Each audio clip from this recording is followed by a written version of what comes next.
ਵੱਡੇ ਸਥਾਨ ਦੇ ਉੱਤੇ ਇੱਕ ਬੇਤੁਕਾ ਜਿਹਾ ਇਲਜ਼ਾਮ ਲਾ ਦੇਣਾ ਬਹੁਤ ਵੱਡੀ ਗਲਤੀ ਹੈ। ਉਹਨਾਂ ਦੀ ਬਹੁਤ, ਮੈਂ ਨਿੱਜੀ ਤੌਰ ਤੇ ਮਹਿਸੂਸ ਕਰਦੀ ਹਾਂ ਕਿ ਉਹਨਾਂ ਦਾ ਬਹੁਤ ਵੱਡਾ ਘਾਟਾ ਹੈ। ਇਹ ਉਹਨਾਂ ਦਾ ਵੀ ਘਾਟਾ ਹੈ, CM ਸਾਹਿਬ ਦਾ ਵੀ ਘਾਟਾ ਹੈ। ਇਹ ਸਿਰਫ ਇਸ ਸਥਾਨ ਦਾ ਘਾਟਾ ਨਹੀਂ, ਇਹ ਉਹਨਾਂ ਦਾ ਵੀ ਘਾਟਾ ਹੈ। ਉਹਦੀ ਨਿੱਜੀ ਤੌਰ ਤੇ ਬਹੁਤ ਜ਼ਿਆਦਾ ਆਸਥਾ, ਸੰਗਤਾਂ ਦੀ ਬਹੁਤ ਜ਼ਿਆਦਾ ਆਸਥਾ, ਇਸ ਕਰਕੇ ਵਿਰਾਗ ਹੈ। ਬਿਲਕੁਲ ਬਿਲਕੁਲ। ਸਾਡਾ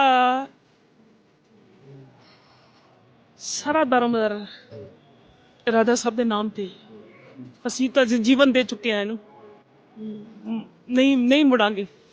ਇਸ ਸਥਾਨ ਨੂੰ ਆਂਚ ਨਹੀਂ ਆਣ ਦਿਆਂਗੇ। ਇਹਦੇ ਨਾਮ ਦੇ ਉੱਪਰ ਕੋਈ ਧੱਬਾ ਨਹੀਂ ਲੱਗਣ ਦੇਵਾਂਗੇ। ਐਡੇ ਵੱਡੇ ਸਥਾਨ ਦੇ ਉੱਤੇ ਇੱਕ ਬੇਤੁਕਾ ਜਿਹਾ ਇਲਜ਼ਾਮ ਲਾ ਦੇਣਾ ਬਹੁਤ ਵੱਡੀ ਗਲਤੀ ਹੈ।